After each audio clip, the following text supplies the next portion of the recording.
Doctor साहब, अफगानिस्तान की सूरत हाल, America को जो हजीमत का सामना करना पड़ा है सदर जो बाइडन के खिताब के बाद, आप क्या समझ रहे हैं? और अफगानिस्तान की जो इस वक्त सूरत हाल है, क्या आप फ्यूचर के लिए आप देख रहे हैं कि मुस्तकबिल कैसा होगा अमेरिका को और अफगानिस्तान का? देखें, अफगानिस्तान का मुस्तकबिल तो जैसा भी होगा, पूरी कोशिश वहाँ पे हो रही है। आज कतर का एक प्लेन जो है वो लैंड हुआ है कुछ देर पहले काबुल एयरपोर्ट पे, और टर्की और कतर बात कर रहे हैं अफगान गवर्नमेंट से, तालिबान गवर्नमेंट से। गवर्नमेंट तो अभी अनाउंस होनी है तालिबान से कि वहाँ पर काबुल एयरपोर्ट को जल्द से जल्द फंक्शनल किया जाए। और इसी दौरान जो है वो ईरान के जो नए वज़ीर ख़ारजा हैं, मतलब बतौर ईरान बात करते, ईरान की तेज़ तर कोशिशें हो गई हैं, तुर्की की भी और अरब ममालिक की भी, कि वो आपस में अपने जो ताल्लुकात हैं उनको बेहतर से बेहतर करें। ठीक है, वो जो कॉन्फ्रेंस हुई थी बगदाद समिट, उसके बाद फिर उसके बाद बहुत सारी मीटिंग्स, बहुत सारे इजलास, बहुत सारे ख़ित्ते के मामलात के ऊपर ये तमाम की तमाम जो है वो ममालिक जिनके दरमियान तलखियाँ पैदा हो गई थी चंद सालों में, वो आपस में गुफ्तगू कर रहे हैं। और तालिबान की तरफ से आज सरकारी तौर पर ऑफिशियली ऐलान हुआ है कि अब हमारी बातचीत ख़त्म हो गई। पंजशीर में मौजूद जो लोग हैं उनसे हमारी बात अब नहीं होगी। मैंने कुछ लोगों से पूछा, मैंने कहा जी फिर क्या करना है? उन्होंने कहा जी ये भी हो सकता है कि हम जाकर ऑपरेशन करें, ये भी हो सकता है कि उनको हाल पे छोड़ दें, वो बैठे रहें पंजशीर में। हाँ, कहीं से उनको बाहर से कहीं से मदद मिलती है तो फिर उसके बाद हम भी देख लेंगे। तो मैंने फिर किसी से पूछा, मैंने कहा जी ये जो यहाँ पे ये ग्रे जोन और ये हाइब्रिड वॉर और ये सारा शुरू होने वाला है, तो उन्होंने कहा कि इसके साथ ही तो हमने हराया है, इसके साथ ही तो हमने, इसी हाइब्रिड के ज़रिए तो हम जीते हैं। तो वो मुतमईन नज़र आ रहे हैं अभी तक अपने तौर पे। और जो प्रेसिडेंट बाइडन ने तकरीर की है आज, एक तो ये है कि जो secretary foreign secretary, British foreign secretary, उनसे अभी सवाल जवाब पार्लियामेंट में हो रहे हैं, तो उन्होंने ये कहा है कि हमें हमारी जो इंटेलिजेंस चीफ है ब्रिटेन के, उन्होंने ये बताया कि जी इस साल के आखिर तक काबुल पे तालिबान आ सकते हैं। तो इसमें मेरी बतौर फॉरेन सेक्रेटरी इसमें कोई गलती नहीं है। और साथ ही फिर उन्होंने ये भी कहा कि वहाँ पे हम चाहते हैं कि हमारी सफारती अमला वहाँ पे रहे, और कुछ सफारती अमला जो है वो चला गया कतर लॉ एंड ऑर्डर की वजह से, और कुछ जो है वो अफगानिस्तान में मौजूद है। अच्छा, और इसमें लेकिन जो प्रेसिडेंट बाइडन की तकरीर है उससे बात शुरू करें। उस तकरीर में प्रेसिडेंट बाइडन ने ये कहा कि 200 मिलियन डॉलर पर डे शायद खर्च हो रहे थे, और उन्होंने ये कहा कि ये 20 साल से जंग थी और 19 दफ़ा शायद उनको रिपोर्ट्स आई उनकी हुकूमत को कि जंग नहीं जीती जा सकती। और साथ ही फिर उन्होंने कहा कि अब बतौर अमेरिकन प्रेसिडेंट मेरी जो प्रायोरिटी है वो अमेरिका की नेशनल सिक्योरिटी है, और अमेरिकन अवाम है, और अमेरिकन इंटरेस्ट हैं, और हम जो है वो इस तरह की जंगों में अब नहीं जाएंगे। जंगों में, इस तरह की जंगों में अब हम नहीं जाएंगे, हम फौजी जहारियत नहीं करेंगे, बल्कि हम रशिया और चाइना के खिलाफ जो है वो अपनी सफारतकारी को तेजतर करेंगे, और हम किसी मुल्क में अपनी फौज नहीं भेजेंगे। खुदा करे कि ऐसा हो, क्योंकि ये जंगें नहीं शुरू करेंगे तो ये तो ओबामा आए थे बात करने के लिए कि हमने जंगें ख़त्म करनी है बुश दौर की, और फिर वो जब गए तो लिबिया और सीरिया और इराक और ये, तो उसके बाद जो है वो ट्रंप आए, तो ट्रंप को बहरहाल क्रेडिट जाता है कि उनके दौर में जंग कोई नहीं शुरू हुई। ये ट्रंप को बहुत क्रेडिट जाता है कि ट्रंप ने कहीं जंग शुरू नहीं की,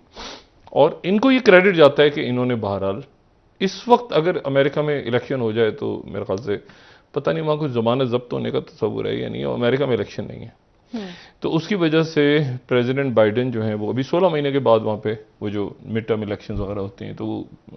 कांग्रेस में, और वो तो भी दूर है, तो अभी इनको तनकीद बर्दाश्त करनी पड़ेगी, लेकिन वो तनकीद इनकी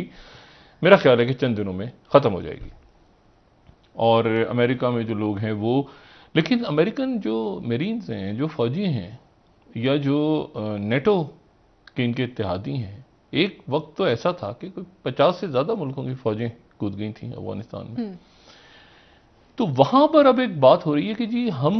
अच्छा, ये अमेरिकन मेरीन्स की भी बात पूछ रहे हैं कि हम किस लिए गए थे, मतलब क्या है, मतलब जंग हमने जीती है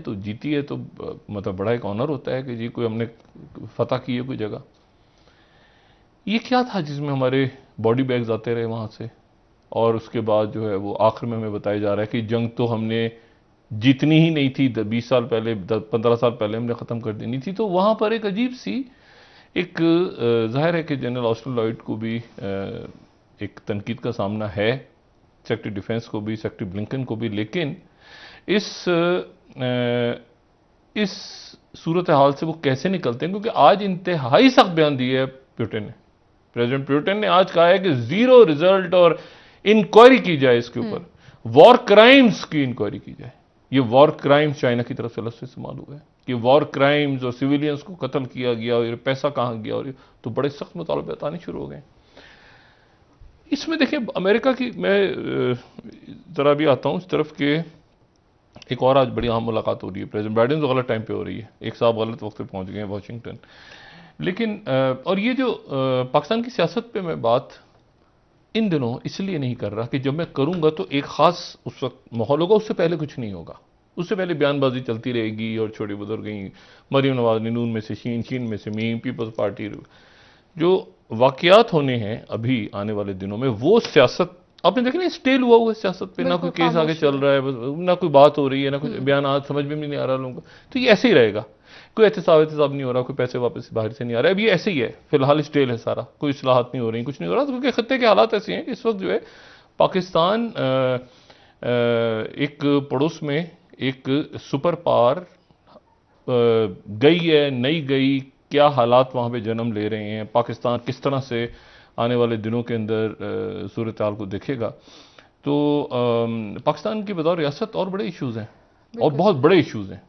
एक ग्रेट गेम आप समझ लें कि नया एक ग्रेट गेम शुरू हो रहा है वहां पे, हो चुका है बल्कि। अच्छा, इसमें जो प्रेसिडेंट बाइडेन की स्पीच थी, मैं आपसे बात कहूं कि देखें अमेरिका जो है वो अपने आप को सल्तनत नहीं कहता, एम्पायर नहीं कहता, यानी एम्पायर्स, सल्तनतें, सल्तनत नहीं कहता अपने आप को, सुपर पावर कह के खुशी महसूस करते थे अमेरिकन कुछ अर्से पहले तक। लेकिन ये कि अमेरिकन एम्पायर हो, लेकिन फिर किताबें आनी शुरू हो गई, किताबें छप गई, डिक्लाइन ऑफ एम्पायर और ये सारी इस किस्म की तो बहुत सारी, तो वो फिर बहस शुरू हो गई। अच्छा जी, लेकिन वो अपने आप को सुपर पावर कहने में ही मुनासिब है, क्योंकि और आप कभी वो लोग जो अमेरिका में पढ़े हैं या उनकी आप एक चीज़ नोट करें तो वो सिर्फ एक सल्तनत को पढ़ते हैं तारीख में, एक सल्तनत के ऊपर उनकी फिल्म्स बनती हैं, एक सल्तनत को वो स्टडी करते हैं, उस पर थीसिस, उस पर मेजॉरिटी, बाकी भी पढ़ते हैं। ऑटोमन एम्पायर कैसे ख़त्म हुई, तो ग्रीक्स के साथ क्या हुआ, तो इजिप्शियंस के साथ क्या हुआ, तो मुगल्स के साथ क्या हुआ, तो वो तो अपनी जगह ऑटोमन्स के साथ क्या हुआ। लेकिन एक सल्तनत जो है वो उनकी पसंदीदा है, वो है रोमन एम्पायर। रोमन एम्पायर 1000 साल तक तो रही, ये रोम था जिसको हम रोम, जो वेस्टर्न यानी जो इटली वाला रोम जहां पे है, और उसके बाद वो जब खत्म हो गई तो 1000 साल मजीद वो बाजंतीनी सल्तनत रही जो कि ईस्टर्न रोम था। 2000 साल तक रोमन सल्तनत रही है जी। ये, यानी तारीख जो 5000 साल की रिकॉर्डेड तारीख है या जो भी आप कहें, तो उसमें 2000 साल रोमन एम्पायर है। 2000 साल बहुत होते हैं। बिल्कुल सर। अच्छा,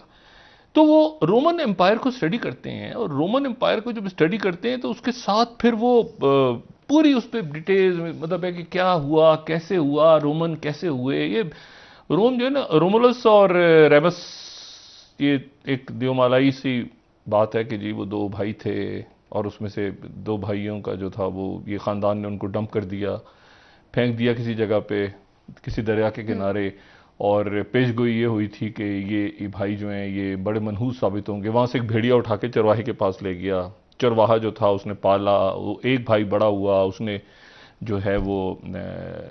रोमुलस ने रेमस को कत्ल कर दिया, और उसके नाम पे फिर रोम का नाम पड़ा। तो ये रोम की बड़ी एक देवमालाई सी कहानी है, लेकिन उसको आप छोड़ें, रोमन सल्तनत पे आ जाए। अमेरिकन क्यों पढ़ते हैं और हमें, हमारे लिए क्या दिलचस्पी है इसमें, बड़ी इंटरेस्टिंग बात है। देखें, रोम को इसलिए पढ़ते हैं, पहली बात तो यह है कि सल्तनत जो है ना, सल्तनतें डूबती हैं, बनती हैं। पिछली सदी में बरतानिया की सल्तनत, उसका सूरज गरूब हुआ, सोवियत यूनियन और बरतानिया लोग अक्सर कहते हैं ना कि वो बरतानिया, अमेरिका से कहते हैं कि हम क्या करते जी, वो वर्ल्ड वॉर में असल में बरतानिया तो हार गया था, तो हम क्या करते, तो इसलिए हमें मजबूरन सुपर पावर बनना पड़ा। ऐसा नहीं है, मजबूरन सुबह हमें मजबूरन हमारे सर पे ताज रख दिया गया, हमें तख्त पे बैठा दिया, ऐसा नहीं है। वो धक्का इन्होंने दिया था स्विस में,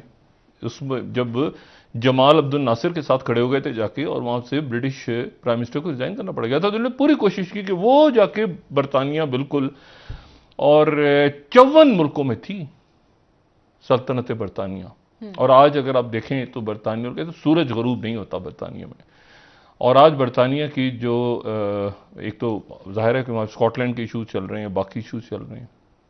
छोटे छोटे आइलैंड्स हैं उनके, ब्रिटिश वर्जन आइलैंड और बाकी जगहों पे है।